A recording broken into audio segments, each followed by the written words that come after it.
So I have two of these Westinghouse iGen 2500 generators, and about the same time of both of them, the pull cords started fraying. But now I'm going to go ahead and get them fixed. I did fix this one already, and I'm going to show you how to get the other one fixed.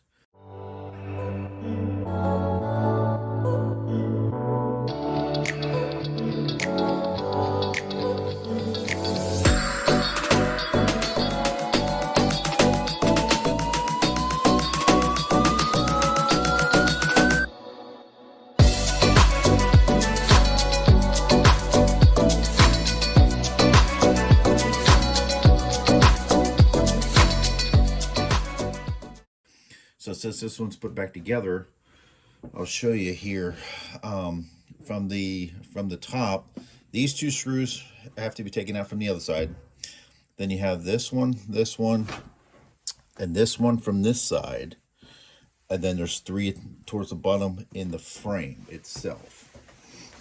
And then back on the other side, you just have the two on the top, three in the frame.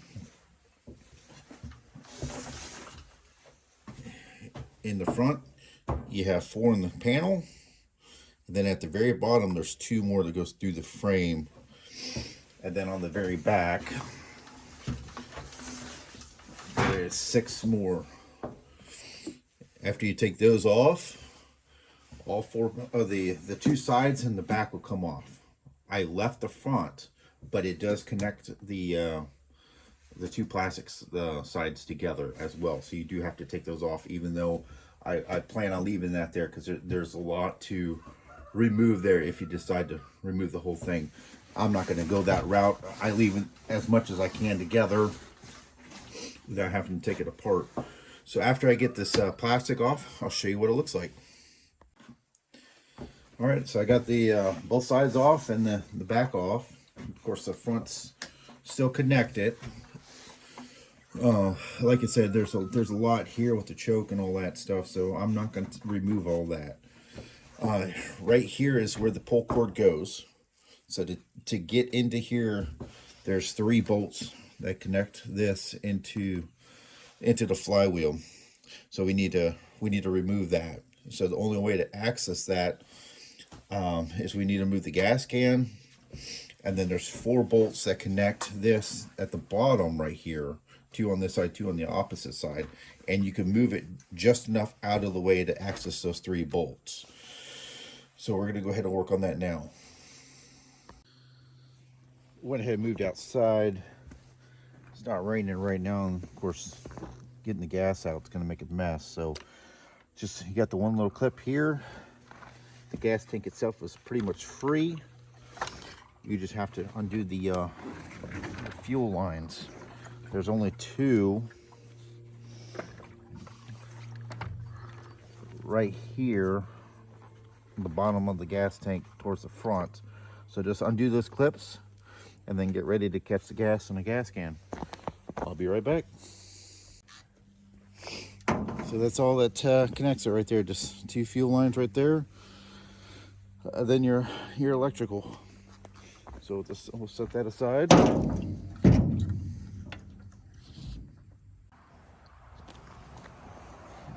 Alright, so this frame assembly right here, there's two bolts on this side, two on this side. We'll go ahead and take all those back out.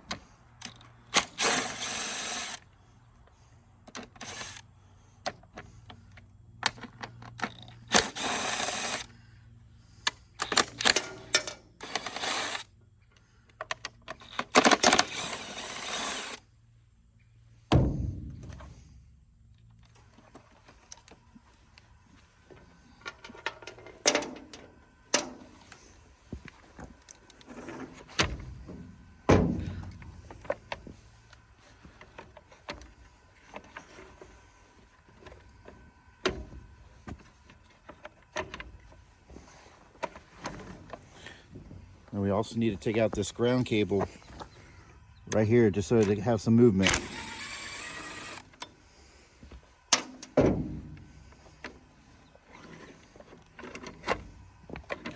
After you take all that out, this whole thing right here gives you enough movement to get back there. And here's the 3 bolts. There's one there, 2, and the third is on the left-hand side. So while this is pushed to the left, we can get in there and do the bottom one, the top right.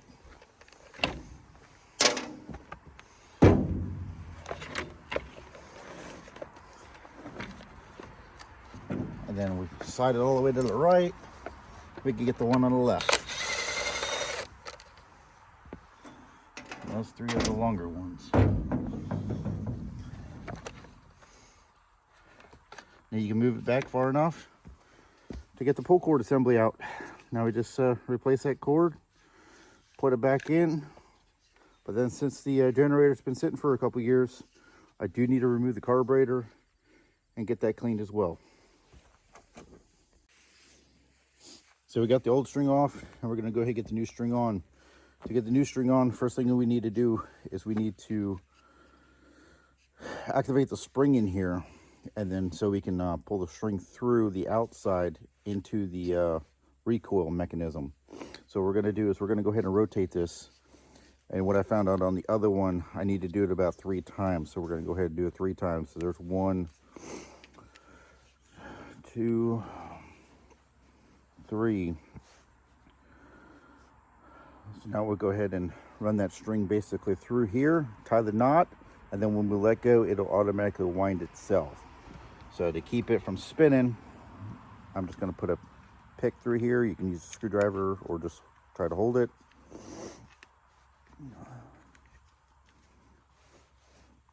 And then we'll go ahead and, I found out on the other one, it was actually easier to try to feed it from the inside.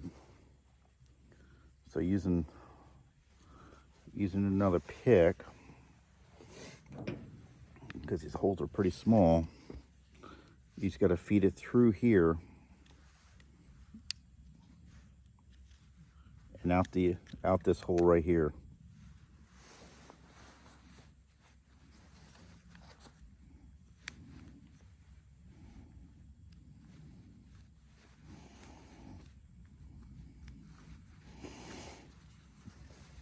And don't worry about messing the end of the string up too much, because we're just going to tie a knot in it so it doesn't come back out. So there's a string through there and out the exterior hole. Now we got to tie that knot before we let go of the spring.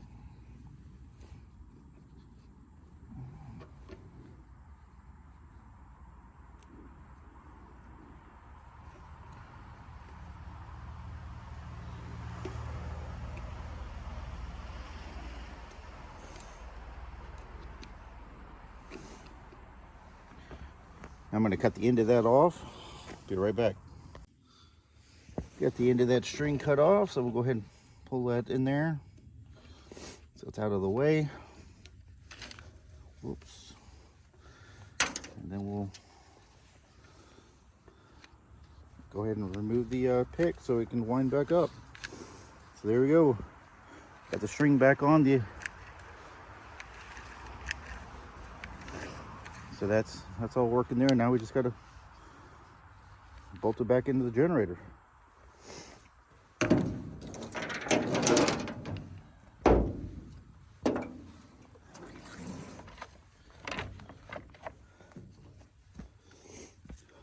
So this piece went out to the left side,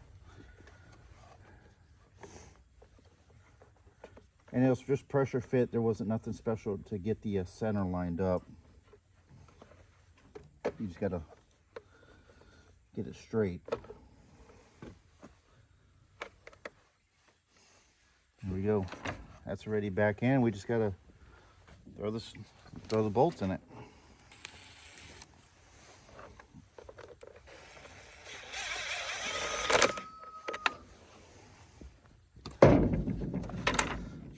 Move this back over to the left side so we can access the other 2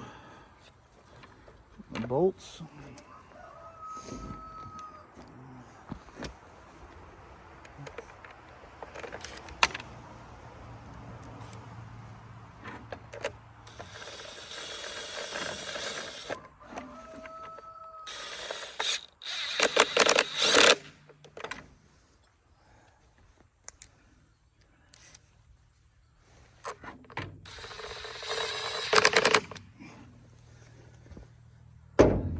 That part's back on the motor. Now we'll go ahead and put, before I go too far, I'm going to put this grounding wire back on so I don't forget about it.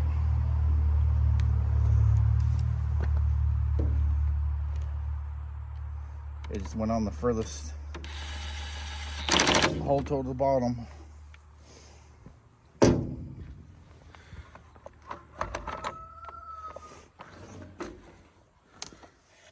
I'll line those other 4 bolts holes up.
All right, so the original problem has been fixed now, but since it's been sitting for a few years, I do need to remove the carburetor, which is right here, and clean it.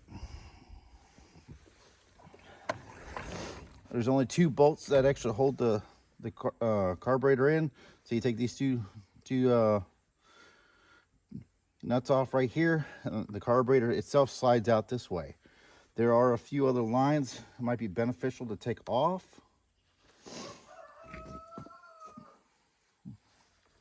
For example, the throttle cable and the electrical sensor at the top.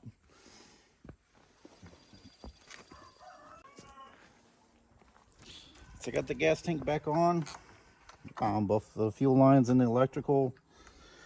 I also did check the oil, because this does have a low oil sensor, so it will not run if it is low oil. Got fresh gas in it, and do yourself a favor and put a good half a tank or so in. You don't want to fight it not starting just because it's low fuel. So then we'll go ahead and set the choke. Make sure the efficiency mode is turned off, and then we'll see if we can get it started.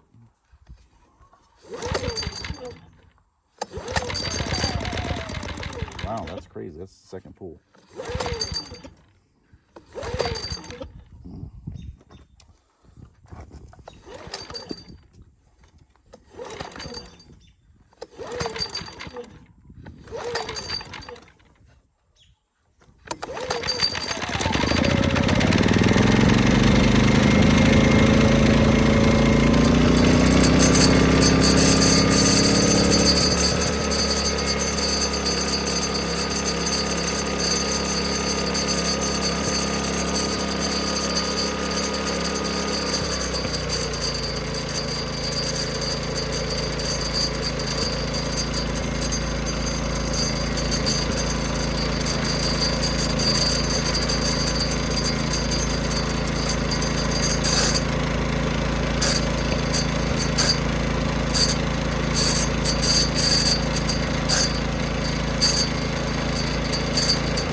bad at all for 864 hours.